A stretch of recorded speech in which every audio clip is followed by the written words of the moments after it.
Thank you.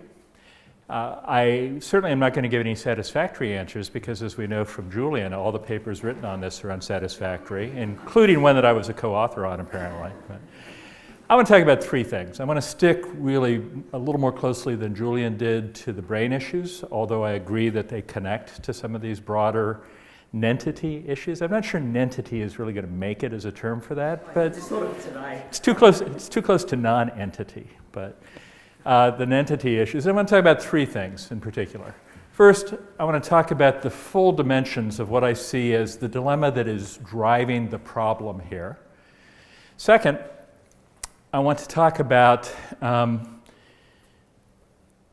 ways that we should be moving, the ways we should be thinking about how to move forward before ending up with some very early recommendations about guidelines. So here's the dilemma that I think is behind all of this. We want to study human brains. We have really compelling moral reasons to do this. I agree with what everyone has said, that the toll in human suffering of brain diseases, whether it's mental illness or neurological disorders, is enormous. And we have a moral obligation to work to relieve that suffering, and we haven't been doing a very good job of it so far.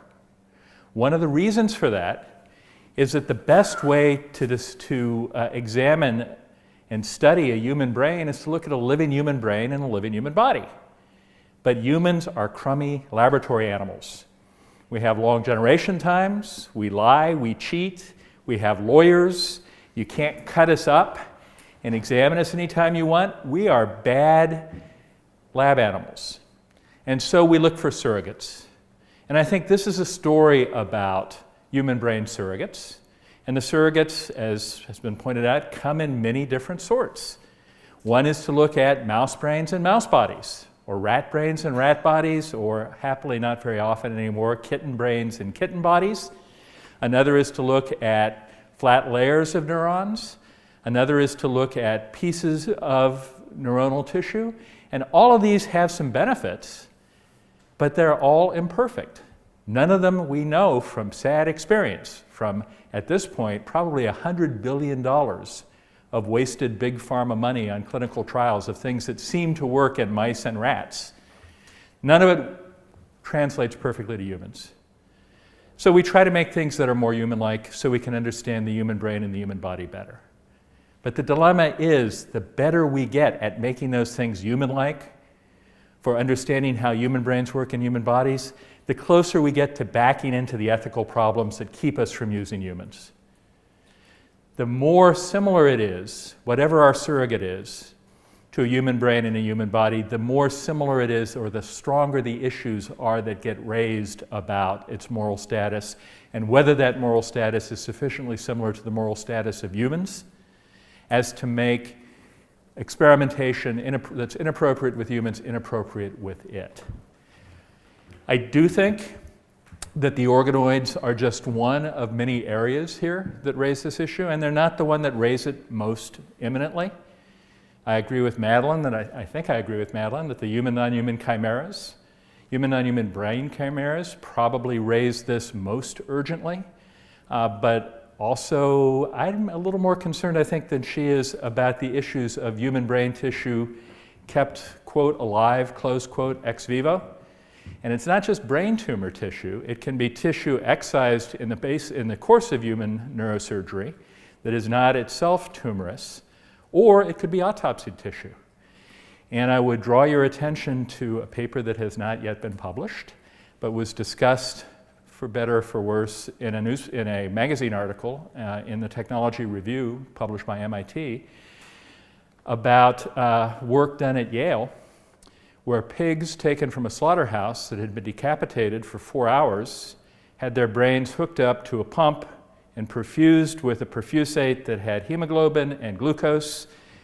They were kept perfused for, in some cases, 36 hours, regularly for 12 hours, and almost all of the cells in those brains appeared to be alive. The perfusion was strong. They did not get an EEG out of them, but they did get other symbols, other markers that the cells themselves were functioning. So if we were to say, if Julian, for example, were to be decapitated by one of the authors of one of those other 4 papers. And rather than wait 4 hours, we were to immediately hook his head up to the perfusate, we'd have a human brain surrogate. We'd have a human brain. Would we have a person? Would we have moral status? I think that may be an issue that we have to deal with. And there's another one that's completely non-biological, and that's something that a number of systems, a number of places have been working on, simulating in silico the human brain. Now, if you actually got a good enough simulation of a human brain, then you end up with the classic android problem, with the problem that cropped up in about 2 out of every 3 episodes of Star Trek: The Next Generation, where the question was, is Data human or not, the android? If you get a good enough computer simulation of a human brain, does it take on moral characteristics? So it's not just organoids, but I think organoids gives us plenty to discuss at this point. I agree with everything Madeline and Julian said about organoids currently being far from raising these concerns, but that's today. And I think what you've already heard gives us good reason to think that the organoids will get more complicated. Madeline said, you know, maybe we could try to push the organoids in particular directions and guide their development. But we don't know how to do that. We don't know how that happens in nature right now. That's true. What better way to try to figure out how it happens in nature than to try to make it happen in organoids? The research drive to understand what happens in the human brain and to understand as a result how diseases come about and how we might intervene to mitigate them is going to lead to efforts to make the organoids more complicated, to add glial cells, which they lack right now, which is a major concern, a major problem, and to do other things to make them more complicated. So I think the dilemma is a broad one, and it's one that is inherent. The closer you get to what you're looking at, the closer you get to the human brain and the human body, the closer you get to the moral problems. What are the moral problems? I'd characterize them a little bit differently, I think, from the way Julian did, although I'm not sure entirely. I see 3. The second and the third are intertwined, but I think separable.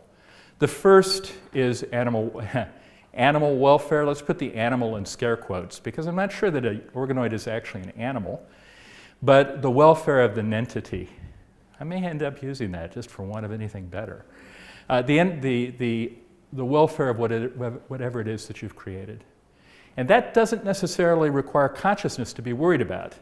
The image of the person in a sensory deprivation tank in living hell is one startling image, but you don't have to be fully conscious in order to have perceptions of pain. Organoids that we currently have are the size or twice the size of cockroach brains, and yet I don't like people who pull the legs off cockroaches to see them twitch. I think cockroaches probably have some perception of pain. And we are not that far short of making things that are big enough, that are even bigger. It may be through making the organoids bigger, adding vasculature to the organoids themselves outside of a transplant, which a lab at UC Davis has reported progress in, or adding organoids together, taking several organoids and connecting them, which Sergiu Pașca at Stanford has been doing. If you get to, say, 10 million, then you're the size of a zebrafish. And I suspect zebrafish feel pain. So there can be welfare issues that are short of sort of self-consciousness, consciousness in the human sense that we still should be worried about. The second issue is an issue of humanization, and that's one that Julian touched on, that a lot of people are concerned about. It's funny, Julian, I hadn't realized till just now that you had a chapter in the Beecham Handbook, and I knew that, but your chapter was chapter 23, my chapter on chimeras was chapter 24. So you came before me then as now. The argument that we shouldn't put human cells into non-human entities because it confers some sort of humanity on the non-human entities, I argue in my chapter in the Beecham Handbook on Animal Welfare, is a fairly vacuous argument. It's not a very meaningful argument, but other people will disagree. I think humanization involves more than cells, but you can think about, is the problem that we're making these things more human, or is it the third problem, that we're actually making them more intelligent and self-conscious? There are probably ways somewhere in the universe of being intelligent and self-conscious that don't involve Homo sapiens. For all I know, some of the octopi are already there. But someplace in the universe, someplace in the galaxy, there are probably other conscious, self-conscious, and intelligent organisms that aren't human in structure. Is there something wrong with us doing that if we could? We're a long way from that in organoids, but that's one of the concerns if we got far enough with any of these surrogates. And personally, if I had to put money on any of them, I'd say the artificial intelligence or the in silico method is more likely than any biological method. But is there something wrong with that? And I think that's an interesting moral question. I'm not sure I see anything wrong with it.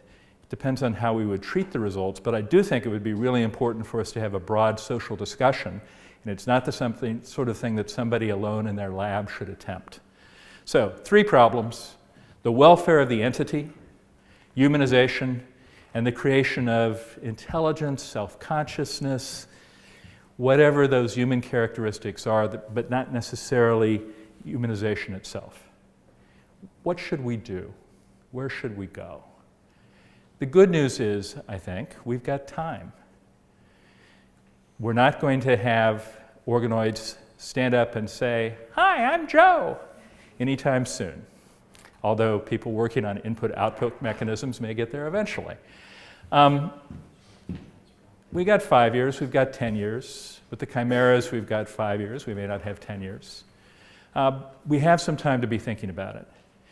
What I find so interesting about this is I think this is one of the areas where bioethics and in particular neuroethics is especially important, because the answers have to come out of an interplay between both the science and the ethics. So for example, the question of pain. Would an organoid feel pain? You'd have to understand better what pain looks like in the brain. Now there are people, including Irene Tracy here at Oxford, who are actively studying what pain looks like in human brains and non-human brains. And that scientific work might be able to tell us something about what may lead us to infer very generously, using Julian's idea of moral generosity, very generously what might look like something worrisomely close to a pain signal in an organoid. But that takes scientific research to say, this is what we think it might look like. This is what you should look out for. But that has to then be coupled with the ethical analysis of, is that appropriate or is that inappropriate? We do as Julian pointed out, we do animal research all the time that we know causes pain to animals. We do research with undergrads that we know causes pain to undergrads. The undergrads usually are easier to get permission to do than the rats are, but there's a joke there someplace, but I'm not going to try for it. The ethics depends on the science, but the science doesn't answer the question ultimately. The science provides pieces of the answer that the ethics have to answer themselves. Pain is only one of those issues. The issue of humanization depends in part on how many human cells end up, say, in the chimeras and in different parts of the chimeras. The issues of intelligence depend on understanding better what intelligence is. One of those 4 papers that Julian mentioned was published in the Journal of Medical Ethics by Andrea Lavazza and others. He argues in that in order to approach this intelligently, we really need a good, fully fleshed out, accepted theory of consciousness. I don't think he's right about that, but it's a position. We don't have, several people have such theories. Nobody has a widely, let alone universally accepted theory. Christoph would like to think that he does. But I don't think he does. So we need to think about what we can do absent such a full-fledged theory. I'm a lawyer by training. We deal with these sorts of issues all the time, where there's spectra, where we can say, it's a really fuzzy line. For example, in the United States, there are 4 different definitions of when night begins.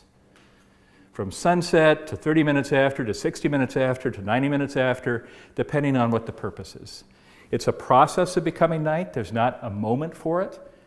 But the law is pretty comfortable with saying, oh, you can drink at 18, you can't drink at 17 in 364 days, you can drink at 18, even though we know it's somewhat arbitrary. There are things we could do here, saying, if it grows hind legs and stands up and waves at you, it's conscious and you should worry about it.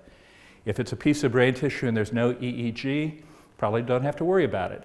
you can start creating limiting factors and draw some clear margins while realizing that there may be that eventually you'll get some gray zones in between. One thing I think we do need to do soon is begin to think about what a regulatory structure would look like. I thought Madeline's slide on this was useful. My condolences for all the different bodies you have to go through and how much time it has to take. And yet, in the US, in most of the US, if you wanted to build neural organoids from, let's say, iPSC cells from a de-identified cell line of fibroblasts, it isn't human subjects research, so it doesn't have to go through our human subjects institutional review boards in the US. REBs here? Or is that Canada? BRICS here? Right. Okay. It doesn't have to go through animal ethics approvals because there are no non-human animals involved. It wouldn't, and most states have to go through any stem cell approvals because they're not embryonic stem cells, even in the states that regulate it. The International Society for Stem Cell Research might want you to go through an advisory body, but even that's not entirely clear with iPSCs. So there's nobody looking after it. At the very least, we should begin to think about who should look after it and begin to prepare the ground, not for regulation yet, but for the possibility of regulation and preparing people both on the science side, the law side, the ethics side, other sides, and the general population for what a regulatory scheme would look like that would prevent both serious ethical lapses and public concern, often exaggerated public concern, perhaps even fueled by headlines in the Daily Mail or the Independent or some of the other things you have in this country that you call newspapers, that could really create a great deal of public outrage and cause problems for the research going forward, while allowing appropriate research to go forward to meet the goal of relieving human suffering. And I want to end with that. There is a clear, powerful moral purpose for this kind of research. We haven't found other good ways to move much forward in it. There is no guarantee that this will get us farther, but there is a guarantee that it's a different route and a thus far untried route. And the goal is worth making that attempt. We need to do it well. We have some time. We need to think about how to regulate it so we can do it well. Thank you.